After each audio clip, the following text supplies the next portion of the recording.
All right, I'm here with Dave Naylor, TSN CFL insider and a member of the Canadian Football Hall of Fame, I want to point out. Welcome to the show. It is a pleasure to be here. Yeah, so finally we get to meet and talk CFL, XFL, all kinds of stuff. So the question I always ask my guests when they come on is, give us your superhero origin story.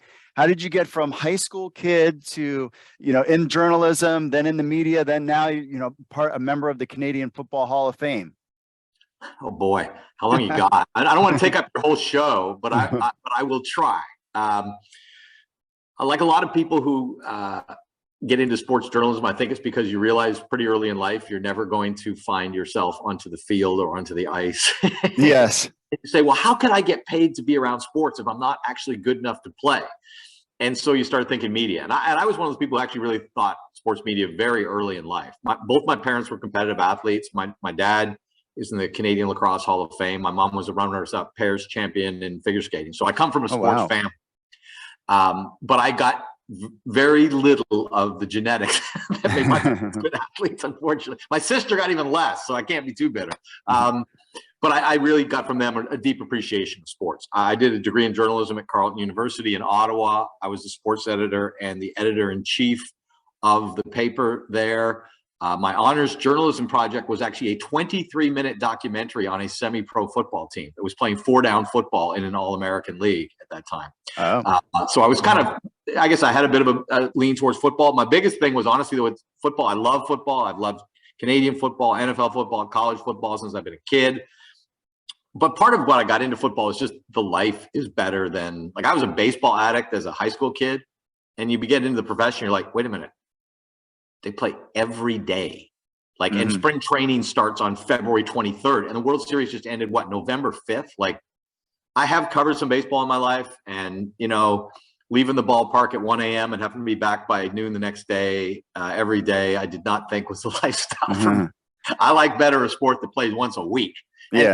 And more, and not only just that, but the games are so much more meaningful in football. There's never a football game that you can't draw something out of because of the significance of every game. So I started out as an intern at the Globe and Mail. I jumped to CBC Radio. I freelanced for 5 years, in which I did radio, TV, newspapers, long form, short form. I would love to tell you I was smart enough to figure out that the future of media was really going to depend on the versatility of journalists. And that's why I trained myself to be a multimedia journalist. That is not the case. I couldn't get a job. So for 5 years, I just did whatever. And by accident, that turned into a really good training ground, because the world is now about, can you write long form? Can you break news? Can you interview? Can you host? Can you whatever? And so I've worked in radio, television, and writing print or online journalism for quite a while. And without ever playing a down of football or coaching a down of football, I shouldn't say, I did a 4-day mini camp with the Saskatchewan Roughriders in 1995 when I was 27 years old. Got myself into shape, went to camp for 4 days. That's the extent of my football playing. But for a good part of the last 30 years, I have every day just talked football with people who are football people. So, but through osmosis, I gained a lot of knowledge about the job. I, covered the pursuit of Canadians trying to make the National Football League, consistently over the last 30 years, along with covering the CFL, and I've just really developed a great appreciation for both the sport and the people in it. And I'm absolutely blessed and love what I do as much today as I ever have. Yeah, we got a lot of guys that are trying to break in the business with us at XFL News Hub. So let's get right into it. So the biggest question I get all the time from the CFL fans, XFL fans, was the XFL and CFL talks a waste of time? Yes or no? Definitely not. And I'll give you a couple of reasons. For both sides or just for one side? I mean, I would expect for both sides, but I really can only address it from the Canadian Football League side. I think the fact that they were willing to go down this road spoke to, I think, the membership in the league about how much they had to confront the need for change. And I believe there are some things that they managed to get done during that time that they might not have been able to get done had there not been kind of the existential crisis of the XFL as kind of leverage for that. And I'm talking about things like, revenue sharing, which had been something that had been on the table for a long time. So I think there were other means that they were able to sort of, if we don't do this, we're going to have to figure out this on our own. And I would expect that the XFL conversations were productive, because look, when they ended, people in the league said to me they didn't know that they were over forever, and I think that kind of remains true. So it wasn't like, what a waste of time that was. That wasn't the walk away sentiment. Look, there may have been some parties in the CFL that felt that way. I'm sure there are, but there were certainly parties that felt like it was really beneficial. They learned things from them. They learned things from us, and who knows what the future may bring. And so I don't think there's anything imminent on that front, but I don't by any means think it was. And I think just kind of presenting the seriousness that the league was seriously willing to go down a path that would have presented such radical change. I think it may have spoken to how deep the league's problems that needed to be addressed, and I think for the most part have been addressed, were. So no, it was, and look at it. This is not really the purpose, but I think as a spinoff of it, you had a ton of Canadian football conversation at a time that there wasn't a lot of reason to talk Canadian football. I mean, you think when that story came out, it was like March 2021. Mm-hmm. We hadn't played in a year. We weren't playing for another 4 months. And bam, did it stimulate a lot of talk. And that's not why you do it. But I think if you're evaluating the question of was it a waste of time, I think you can consider that as sort of a happy byproduct of all that went on. So yeah, I think it was, and hey, I got to go on a Zoom call with Danny Garcia, so it wasn't a waste of time from my perspective.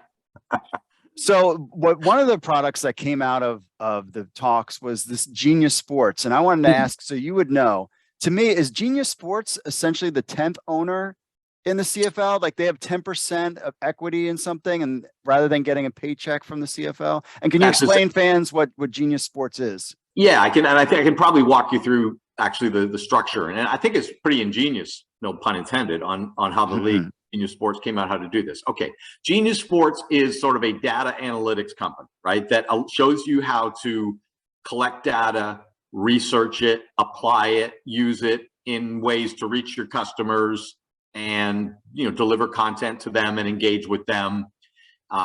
So you can make all of your marketing, all of your approaches far more efficient. So you're not just putting up a billboard somewhere. You're actually targeting things and bringing people what they want. I just use the billboard because that's kind of old school advertising. So what I'm led to believe is that Genius Sports's services were beyond the reach of the Canadian Football League economically. Okay, they couldn't go out and say, we'd like to hire Genius Sports to take over the data analytics of our league and do this for it. It was cost prohibitive.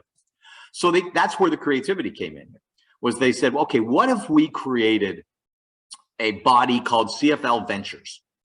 And this is essentially, the revenues that we're going to try and drive from the league office. And there may be some exceptions or adds to that, but essentially that's what it is. And we have 9 teams in this league. So what if we all took a 10% share and we kicked the other 10% under the ownership of Genius Sports? So there is a win-win that as Genius helps us become more successful and a more economically viable league, they will grow. They will always own 10% of CFL Ventures. So CFL Ventures is producing, I'm just going to pick wild numbers out of the air. If they're producing $25 million a year, then that's worth $2.5 million to Genius Sports. If they're producing 50, it's worth 5, and so on and so on. The other thing I was led to believe at the time this deal was done was that Genius Sports was interested in using this perhaps as a model for other leagues, because we know that, I'm sure if you're the NFL or the NBA or one of these leagues, you don't need to use this model. You're probably not going to give away 10% of your revenues to a data analytics company, and you're probably just going to pay for their services. But we know there are leagues of different size and scales all over the world. So if Genius Sports could make this model work for the Canadian Football League, it also presented them with sort of a template that they could bring to other customers that can't afford their services. So that's kind of the big picture of Genius Sports, as I understand it. And so far, I mean, we heard Randy Ambrosi talk about that. He feels that it was a success even for year one, right? Yeah, and I got to be. This is not revisionist history from the league side of things. I mean, they were pretty clear at the time of the announcement that this is something that will build over time. You're not going to see a dramatic difference in the way the league is marketed or engaged with its fans, kind of in year number one.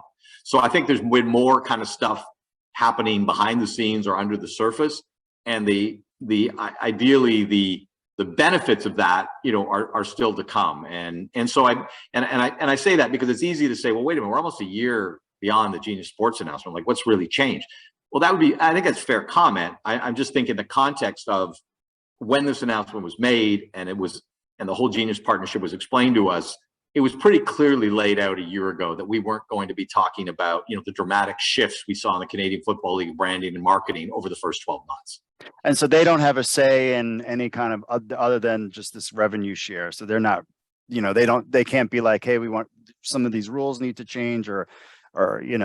No, I don't believe they have, a seat on the committees that would actually affect the game. Now, on the business side of it, if there are business committees that are purely looking at the business model, I don't believe so, because those are board of governors decisions. And again, they don't have a seat at the board of governors table.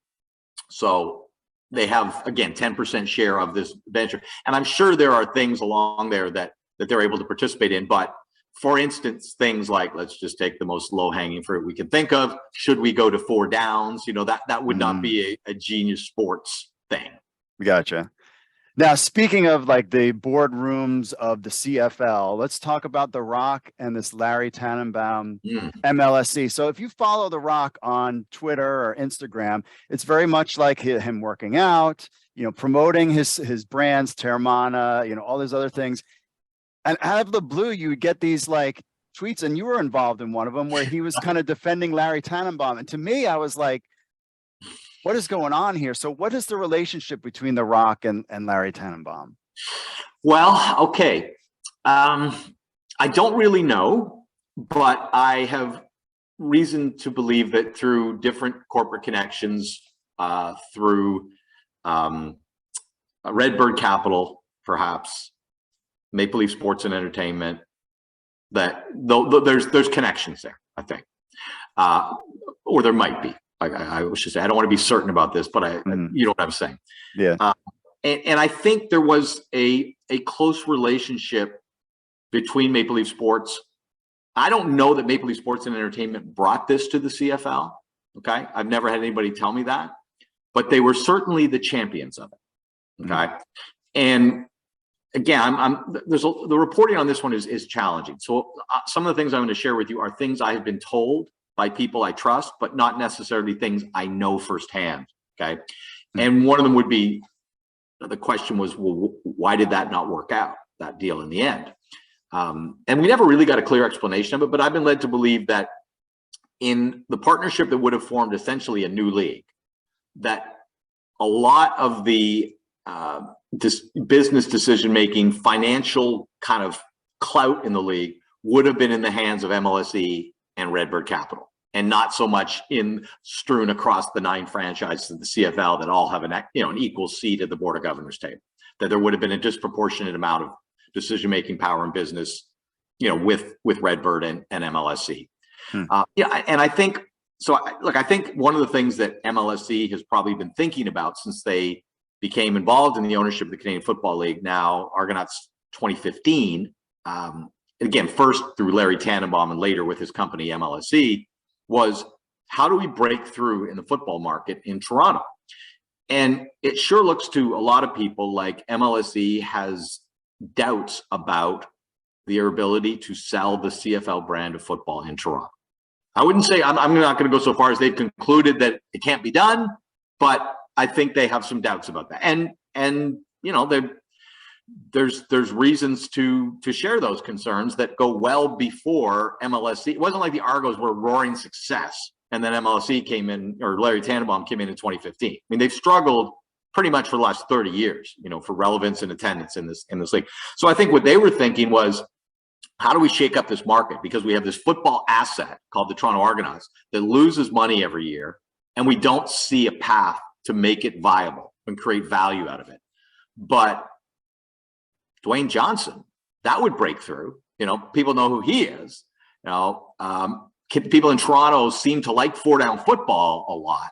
So if we went down this road and went to the 4-down game, which people in Toronto seem to prefer, and gave it some real star power with somebody like Dwayne Johnson, I think that really was an avenue that MLSE saw as viable for football in Toronto, and perhaps more viable than operating in a 9-team CFL with a legacy asset in the Toronto Argonauts that doesn't have as much power in the marketplace as it once did.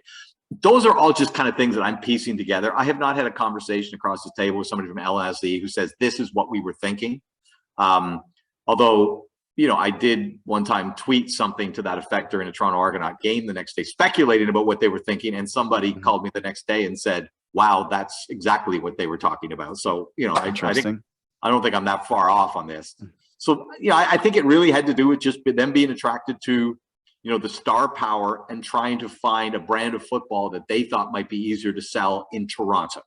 That's what and there's no question at all about this, that MLSE was, I would never say they were the only team that really wanted to partner with the XFL. I think there were shades of gray in that whole thing, but they were definitely the most committed to the idea. So then you have The Rock comes up to Toronto and he appears at the Toronto Maple Leafs game. And he had Rod Peterson saying that, The Rock and Larry Tanenbaum got together. Like, are they just buddies, or do you think that there's anything down like the road that could happen? I mean, we'll put it out there. It's this chatter, internet, whatever, about the Argos jumping to the XFL, which I don't even see how that's even possible. Do you, and there's also, let's throw out there the fact that the XFL is looking for some investment money as well. I mean, the USFL is also doing that. Do you think any of those things have to do with this relationship? I mean, it was just weird that The Rock would come to his defense. This is something that he doesn't do. Well, you're right, but I think he saw Larry taking some, like Larry's, I think been a bit of a punching bag for CFL fans, right? Because they and you're going to see some more of that, I think, with what BC is doing right now. Like there are people going to, hey Larry, like how come this guy can get 35,000 people to a playoff game, and really has breathed pretty good life into that franchise over his first full year of ownership. So I think he was coming to his defense kind of as much as anything, which when you're the most popular movie star in the world is not something you do every day on Twitter. But I mean, he engaged with me over a grammar tweet. Mine was about grammar. Mine was about bad grammar. That was a weird day. He would text me like crazy. Dwayne Johnson replied to your grammar. Yeah. Anyway. So I think when you talk about a guy who's both men, while they might seem to be from different fields, because Larry's background is in construction, and Dwayne Johnson is football player, wrestler, movie star. They're both giants in the entertainment industry. Larry Tanenbaum is the single most significant person in the sports entertainment industry in not just Toronto, in Canada. Dwayne Johnson is in the sports and entertainment place through all kinds of areas. So they kind of live in the same space. They obviously came into contact with one another over this XFL thing. And look, I would think I would have some sense if the Argonauts were really thinking of joining the XFL, right? Which I don't believe they are. I don't think it's ever been a serious consideration. I don't know how it would happen, but I think there are people in the CFL, not just Larry Tanenbaum, maybe, that still, are wait and see on that whole idea. And by wait and see, I mean, okay, we've set off on our own. We're our own 9-team Canadian Football League. We've refined things. We've got new partners. We think we can do this, but we haven't deadbolted that other door, right? To just say that we would never have any interaction, with them at all. But I don't think it's imminent, and I think it probably would take a crisis for the Canadian Football League to get back there. No matter how many times you wrap your head around it, you do come back to some sort of fundamental problems, and I would kind of isolate 3 of them. One, when are you playing? Which is an issue, right? If you're going to play in February. 2, what rules are you playing? And 3, what does it do to the brand of Canadian football if you are kind of some hybrid league? And in some parts of the country, that might be more of an advantage. Like you think in Southern Ontario, where the CFL brand is not engaging people the way they would like.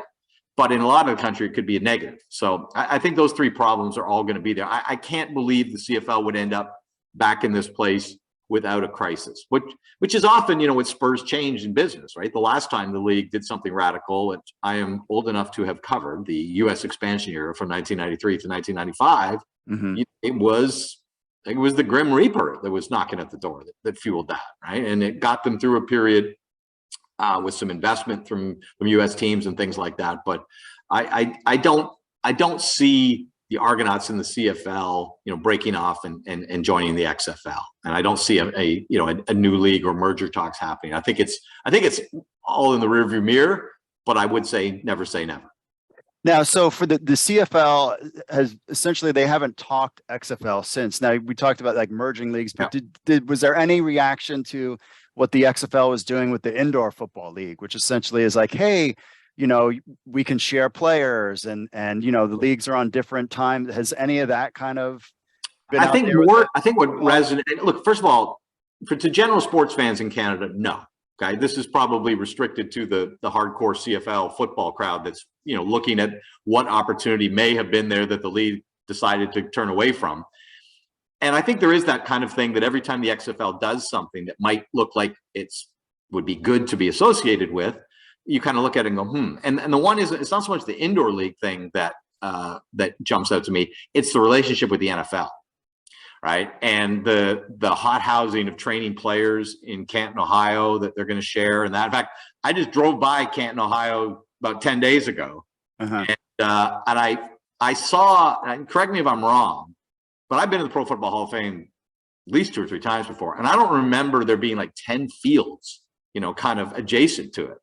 Yeah, so they moved that. So they were going to do it in Canton, but it's actually taken the NFL Alumni Academy. We had Dean Dalton on our show.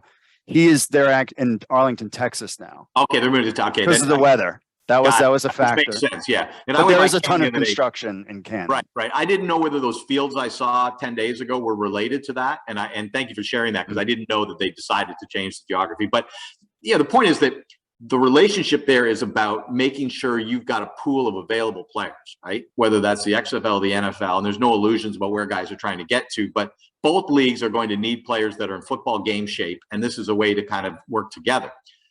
That to me would be something that you look at and say, wow, that looks like a good idea, because, and we may get to this in this conversation, the CFL is going to have a player recruitment issue. They already do. Okay, it's not really affecting them on the field right now, because the players that you recruited for this season were recruited, a year ago or 2 years ago. It's the guys you're trying to get in now to play next season or the year after that are harder to get.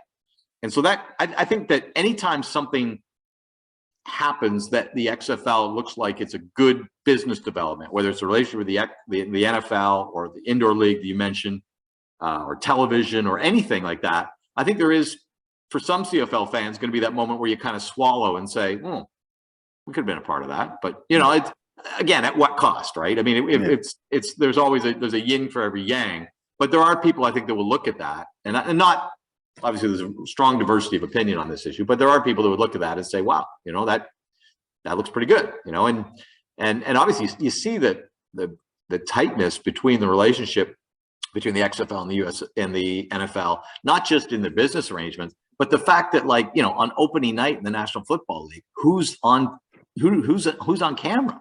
Yeah. The guy who's the head of another league. Yeah. Like, and he's done it multiple times. Multiple times, yeah. And the NFL doesn't need to do that. The NFL doesn't need Dwayne Johnson, but the fact that they choose to do that suggests they have a very comfortable relationship with him, I would say. Yeah. And speaking of, so you got the, I mean, in that can I interject, give you my 10-second how life would have been different if with Dwayne Johnson? I'm going to just digress if I can. Sure. So when Dwayne Johnson tried out for the CFL in 1995, he was considered an American, even though he has a Canadian father. Because in those days, it didn't matter if you had the Canadian father. It was this formula of, like, you have to play 7 of your first 5 of your first 6 years of playing football had to be in Canada, or 7 of your first 12 years on earth. But there was some formula for who was a Canadian in the CFL that was not about citizenship or parental lineage. It was about football and living places. So Dwayne Johnson had to make the 1995 Calgary Stampeders as an American. As we know, he got cut. If he was under the rules of today, he would have shown up to training camp in Calgary as a Canadian and had wow. to make that team as a Canadian. And I think we can say pretty confidently he would have made that team. And he probably would have been a starter. And he probably would have had a decent career if he wanted to. And who knows, maybe he played 15 years in the CFL and never became a – anyway, I just like to kind of throw that out there of how – you know, the world of sport entertainment might have been much different if the CFL had blessed Dwayne Johnson in 1995 with Canadian status as they would if he was showing up today. Wow, that is very interesting. Okay. Well, that's cool. That world would be a lot different. In the wrestling world, everything. Everything. Yeah, wow. So what is the impact of the XFL and USFL? So you kind of mentioned it about the players moving forward, back and forth. I mean, we had some former XFL players or all-stars in the CFL. Yeah. What's the vibe with all the organizations about going forward over the next, like even just this year, going into the XFL draft? I mean, are they really concerned about both of these leagues getting players that would normally might have went to the CFL? Yes. And I think, fans and a lot of people in the media will roll their eyes when they hear this, right? Because we've heard it before, right?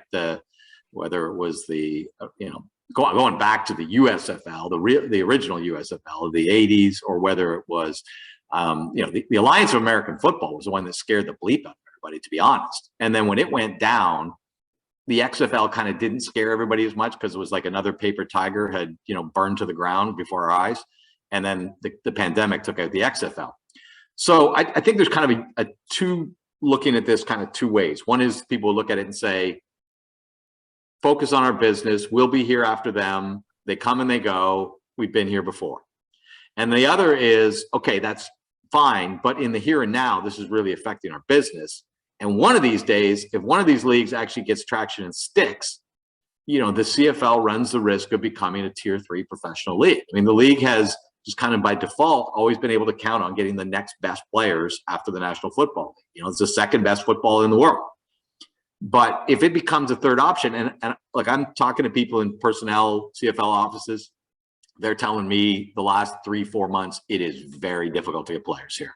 And when I talk to agents, or even when I talk to players, who are in college or, out of college and looking ahead and looking at options, I mean, it's not anti-CFL, but let's just lay down the choice. If you're somebody who's on the bubble and think you have a chance to get in the National Football League, which most guys do if they're, even close to the radar, here's your choice. You go to Canada for $75,000 Canadian, commit to a 21-week season, and you can't even begin to think about going to the NFL until the next season, right? Like, because your season ends in November, your first opportunity is August or end of July the next year, right? You are not eligible to play in that NFL season. Whereas in the NFL, in the XFL or the USFL, you're going to make about 75,000 Canadian translated to US money. You're going to play 4-down football. You're going to be in your home country. Oh, by the way, it's a 10-week season. So on a per week basis, they're paying you more. Your body's going to take less wear and tear, which is important if you're trying to, again, get to the next level. And you're going to get spit out in April or May in time to sign to an opportunity to go to a training camp that summer. So there's a lot of things from a player's perspective that line up that suggest that that's going to be more appealing than the Canadian Football League.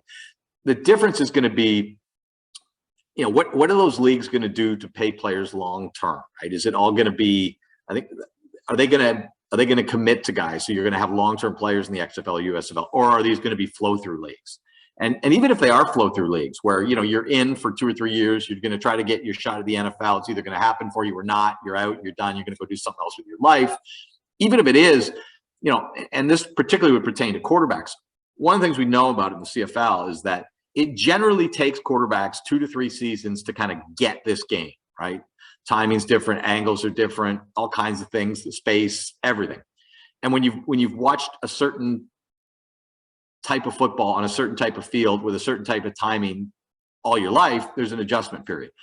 So if we start to get those quarterbacks at 26 and 27 instead of at 22 and 23, and then also that creates a problem, because if you take a 22-year-old and say you may have to back up for a couple of years here in Canada before you get a chance to start, okay, But you say that to a 26, 27-year-old. I mean, that's one of my theories why so few guys that have played in the National Football League at quarterback succeed in this league, because after you've played in the NFL, maybe started games in the NFL as a quarterback, what do you think your appetite is to back up for 2 years in Canada? Not very high. But that's the road that makes you successful in Canada. You know, you can take Cleo Lemon out of the NFL with 14 starts on his resume and make him your week 1 starter, but you might be releasing him by midseason, which is what the Toronto Argonauts did. Whereas if you can convince him to back up for a couple of years, you know, it's the same thing with Johnny Manziel. I think Johnny Manziel could have been wildly successful in this league if he'd been willing to give it a year and a half, 2 years as a backup, practice every day, learn the game and excel. But he's a first-round pick in the National Football League. He's not going to do that. Anyway, I digress again. My point is, the earlier you get players, the better.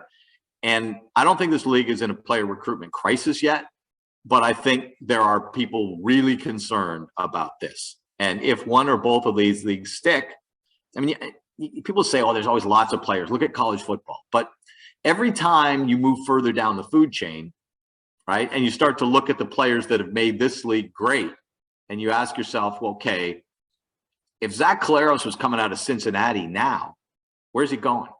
You know, if Milt Stiegel's coming out of Miami of Ohio now, where's he going? You know, if Ricky Ray's coming out of Sac State now, where's he going? And I think, you know, there's a real fear that the best of the next, as they kind of say, are going to be funneled directly to those 2 other leagues, because it just makes too much sense. What about a guy, and this might tick off some CFL fans, what a guy like Bo Levi Mitchell? Is there any I mean, he's a Texas kid, right? He's from Texas. Is there any chance, like, some of these, have you been hearing anything about maybe some CFL players coming to the XFL, maybe for him finish up his career playing in the United States? I haven't heard about that. The only one that it kind of was a buzz about was Taylor Cornelius, because he'd been in the XFL, right? And so he had some success there with Tampa Bay. And I think I was told that when Edmonton signed him to an extension this midseason, that the XFL kind of shadow was a part of of why they pounced to do that in season, and made a commitment to a guy earlier than they might have otherwise. That's my speculation, because he's still raw. I think he's got lots of potential, but he's not the finished product yet. So, but I think that's the thing we haven't, and you may be more up on this than I am, because I don't breathlessly follow XFL news at this stage, but like, the question is going to be, what's the salary tier going to be for the quarterbacks in that league, right? And, you know, Bo Levi Mitchell, I would think, probably thinks that he can still make $400,000 a season in the CFL next season somewhere. And I don't think those leagues are going to get into that salary sphere. And this is why we say often, the danger isn't having the stars of this league drawn to these leagues. It's the fact that we're not going to get them in the first case, because that's really where we lose. When we're standing there offering a guy $400,000 or $500,000 versus an XFL or USFL situation, that's not a problem. It's the entry level salaries where, you know, we're going to have trouble competing. Yeah. Well, we'll find out this week, because there's going to be a conference with some of the football people talking about contracts, and so we'll know Thursday night what those contracts are going to look like. And I do know from our own XFL insider, Mike Mitchell, that 2 players in the XFL did get $1 million.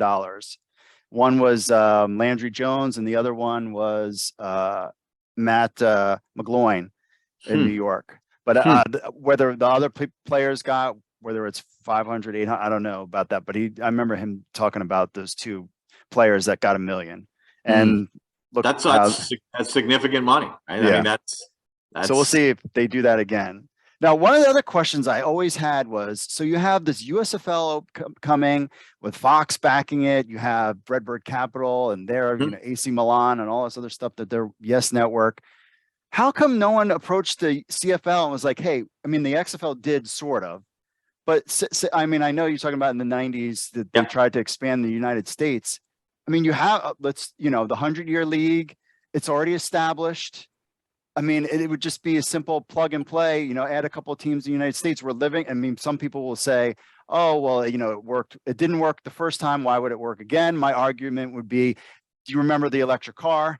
the Chevy Mhm. Bolt, and now we have the Mhm. Tesla, and things are a little bit different. How is and the CFL circles, are they ever thinking of, I mean, especially with the thirst for summer football, really would be in the United States. Is there any thirst for expanding to the United States again? There isn't a lot, and I know there were been owners in the league that wanted to go back there. Bob Wetnall, who owned the team in Montreal for 25 years, he always wanted to kind of go back down that road. It's I lived through that era, okay, and I agree with you because the league was operating so much like by the seat of its pants that there was so much of that era that was poorly executed. I mean, I go on and on and on. I mean, including the fact that the games were on ESPN2, but you couldn't get ESPN2 at that time in any of the markets where the CFL had teams, I don't believe. Or it was very limited. And, the schedule wasn't very well promoted. And again, think of the way Americans look at football, right? Friday, high school, Saturday, college, Sunday, Monday, NFL. CFL schedule jumps all over the place. So that in itself was confusing. Then you had the game, which they advertised as, bigger, wider, higher scoring, more exciting. And then they crammed the CFL field into some stadiums where it didn't fit. Mm-hmm. Like Memphis, they played in like an 8-yard end zone, which is why the scores look like, 13-9 and 16-11. And think like when you're promoting the exact opposite of this, it was not a good idea. So I generally look at the U.S. experiment and say, I don't think you could conclude off of that it's impossible to succeed at this. The problem becomes the fall, all right? Because if you look at Birmingham, Alabama, where the Birmingham Barracudas played in 1995, Matt Dunnigan, my colleague at TSN, was their starting quarterback. Look at their crowds in summer. 25, 30, 32. I mean, they're playing in Legion Field, so it wasn't full, but on television, it looked, legit. Look at their crowds after Labor Day, like Plummet City. And I don't know how you get around that in America. I don't know how you play an alternate form of football in the fall in the United States. And, the thing that I think the CFL is more excited about related to the US than expansion is television. And by that, I mean, even with these other leagues playing in the spring and late spring, early spring, you're still going to have half of June, all of July, and all of August where there's no meaningful football being played, unless you like watching guys. I mean, let's be honest, NFL preseason, even at one point, NFL preseason was legitimate entertainment. It's not now, right? It is literally guys that you want to evaluate, right? Yeah. It's not, that's what it is. It's an evaluation period. It's not tuning up for the season. The starters are all in great shape. So 350 million people. And I remember looking at this years ago. The CFL has been giving away its property to American television for years. And I would look at it sometimes. This is going back a few years. So I remember looking at CFL games on tape delay that were outdrawing live MLS games. And I'm like, well, how come they have a $100 million contract and we're giving away our property if we can put ours on tape delay and beat what they do live, right? Yeah. And I may be cherry picking here a little bit, but my point is that there's a reason football is the #1 sport in America. It's because it translates on television incredibly well, and people like to watch it on television, and like to bet on it on television. So, shouldn't you be able to do a decent American television contract? And with the economy of scale in the CFL, you wouldn't have to be talking about hundreds of millions of dollars. I mean, honestly, if you sold your US deal for $10 million, every team got $1 million for being on American TV. It's 20% of the salary cap in the CFL.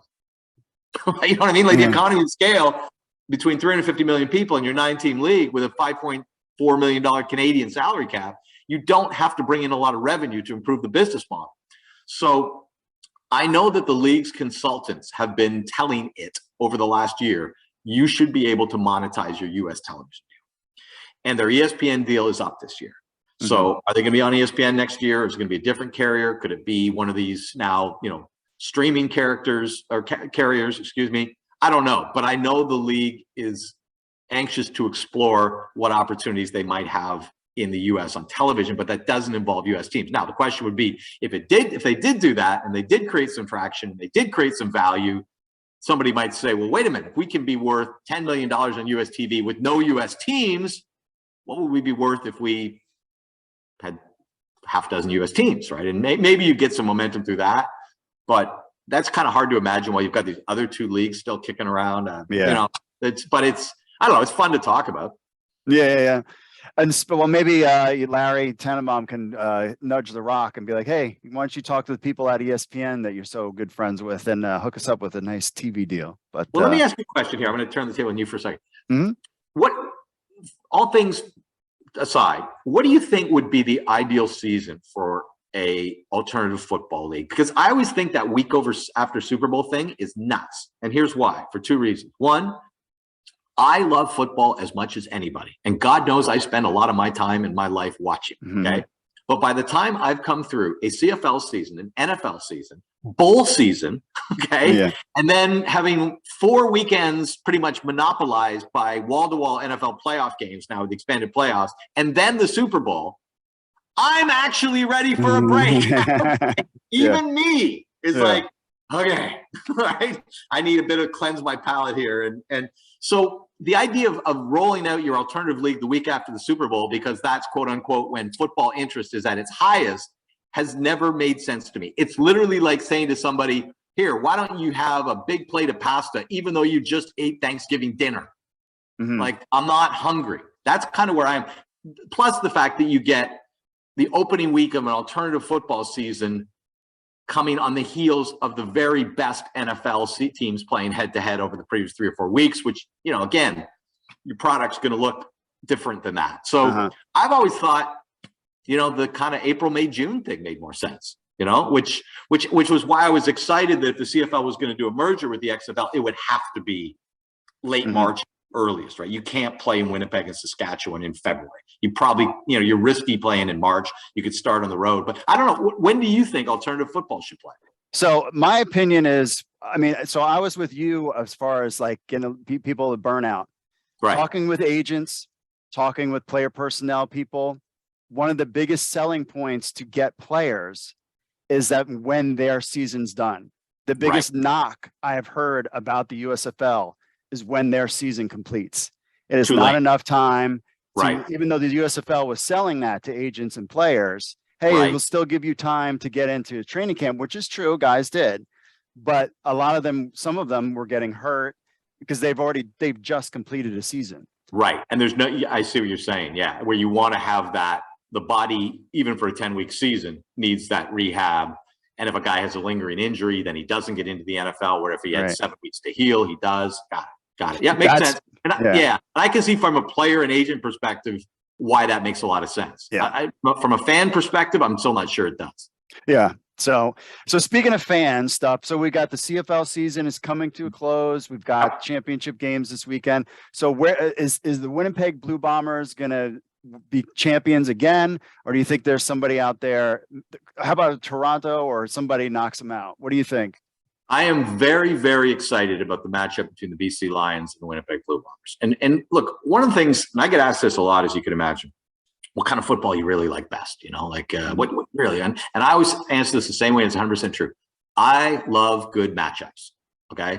I would rather watch, Winnipeg play BC than watch, the Indianapolis Colts play the Houston Texans. Right. I would rather watch, the Bills play the Chiefs than watch the Red Blacks play the Rough Riders, right? Like, and it goes right into college. My identification with football is all about matchups, And one of the things the NFL delivers every single week, because they have 16 games on their slate most weeks, is like fantastic matchups, right? At least 3 or 4 every week that you look at and say, oh boy, that's a game I want to see. And then they take their dogs and they bury them on regional TV, and that's part of the business formula. In the CFL, the best and worst thing about our broadcast is every game is on national TV. That's great sometimes, and sometimes you're like, well, we can't do what the NFL does and just bury a dog on regional TV. And because we only play 4 games a week, we only have 9 teams, we tend not to get these. Well, it's more rare that you get a matchup that you just look at and say, man, that is a marquee matchup. This weekend in Winnipeg, that is a marquee matchup. When you look at that Winnipeg team, honestly, in 3 calendar years, they've been beaten. And I mean, like, beaten once. They've lost a couple other games, but like in terms of a team, like just laying it down on them once, Hamilton, like 6 weeks ago, that's it. Every other game they've won or been close in. Amazing run. And then you've got BC, which has the Nathan Rourke story, which I don't know if people in the US can appreciate how much traction this story has. And one of the things in the CFL, we don't really have superstars where we obsess about them as much. It's more of a team branded league and less about players. I mean, when we had Rocket Ismail here, sure. Doug Flutie, sure. We obsessed about those guys, but it tends not to be a league that we do breathless reporting on players day to day at practice. Nathan Rourke is that guy. Nathan Rourke, he's fabulous football player. That's the first thing, okay? And people were excited because he was Canadian at first. That's not the selling point anymore. He's the most exciting player to watch in the league. And now you've got this story about him, still got a half limp, and he threw for 320 the other day. Him going in to play Winnipeg, which when Nathan Rourke was healthy the first 10, 11 weeks of the season, the only team that beat the BC Lions, and I mean, I kind of laid it down on them, were the Bombers.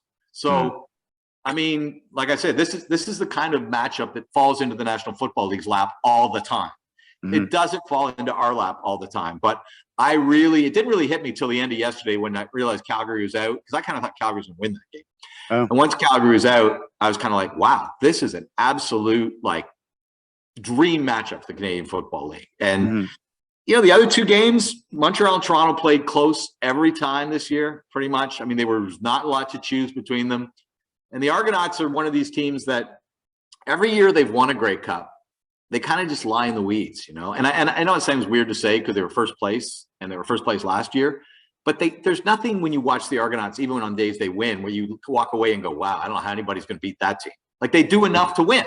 They get the W. That's all that matters. There's only one stat that matters in football. W's. They get, but you rarely walk away from a game and just think, I don't think anybody can touch them. So it's, they're kind of a little bit under the radar, even as a first place team. And I wouldn't be, look, if they had to win 4 playoff games to win a Grey Cup, I don't think they could do it. But they only got to win 2. And one's at home, So, and I think they'd be hard pressed to beat either Winnipeg or BC, honestly. But I think there's a lot of intrigue with the teams that we have left. So, what do you think? BC or Winnipeg is going to take it? I think for the league, well, I mean, either team. I mean, you have the Nathan Rourke story going into the Grey Cup, or you have Winnipeg going for a third time. Yeah, I'm not sick of the Bombers yet, and I'm not I don't have any affinity to the Bombers. But there was a time where it felt like Montreal was at the Grey Cup every year, and I was kind of cheering against them in my head just because, oh my God, I don't have anything more to say about these guys, right? They show up every year, and we talk about Anthony Calvillo and Ben Cahoon and Mark Trestman and all that. But I just didn't have anything, as a journalist, I kind of had Alouette fatigue. I don't really have Bomber fatigue, and maybe because it hasn't been that long. And they've made some nice kind of, I think they made some nice transitions and guys they've let go. And then, I mean, I don't know what they're paying Dalton Schoen as American rookie, but when you lose Kenny Lawler as the leading receiver in the league, and he goes and signs for $300,000 somewhere else, and you bring in a guy who you probably signed for 75,000 Canadian, who led the league in receiving. I don't know his salary, but the typical salary for an entry-level American is about there. That's how you win in the CFL. It's good recruiting, and I'm not sick of the Bombers or their story. And we is probably where we haven't had a 3-in-a-row champion since the Warren Moon-led Edmonton teams of the late. They won 5 in a row from 78 to 82 or 83, 82 before Warren. And then 83, Edmonton didn't win. In 84, he's the starting quarterback of the Houston Oilers, and Hugh Campbell's their head coach. So now back to your question. I think BC can win. But it wouldn't matter who it is. This Winnipeg team, coached by Mike O'Shea, well rested, true, playing at home. I mean, I can't go against them. I don't. That's just too much that stacks in their favor, and they've been, and Mike O'Shea is one of these guys. I said to somebody the other day, I said, if the Bombers win this year, it's time for us to do a reexamination of Mike O'Shea. And I don't mean that, where does he rank in Canadian football history or president? I'm talking more in Canadian sports. Mike O'Shea was a great linebacker at the University of Guelph. He was actually a teammate of Thomas Dimitroff, the former GM of the Atlanta Falcons. Okay, Thomas was a senior safety when Mike O'Shea was a freshman linebacker, because I did a piece on Thomas Dimitrov when he got the job in Atlanta, and I interviewed Mike O'Shea about it because he'd been his college teammate. So they played together at the University of Guelph. He goes to the CFL and has an outstanding career, just a career kind of as a warrior, just one of those guys, in the middle of the defense. And then he transitions to a special teams coach, and he's recognized immediately as one of the best special teams coaches in the league. And since he got to Winnipeg, they were 500, I guess, about his first 4 years, and bless the Bombers for not doing what a lot of teams do and getting impatient. Because I think Mike O'Shea is an absolute first-rate head coach. And if he wins 3 in a row, he belongs in the conversation of great Canadian sporting careers, not just as a coach, not just as a player, just his lifetime in the sport of football, I think belongs on a very short list of Canadians and what they've accomplished in the sport. Well, even if he doesn't win a third Grey Cup, he does. But you know what I mean? The way we recognize things is when we get accomplishments like that. Well, it's exciting. I definitely have fans out there to definitely check out ESPN2 here in the States. We'll have it. Dave Naylor, again, I appreciate your time talking CFL, XFL stuff, and down the road, we'll catch up again. Well, as you can probably tell, I love to do this, so we'll do it again sometime.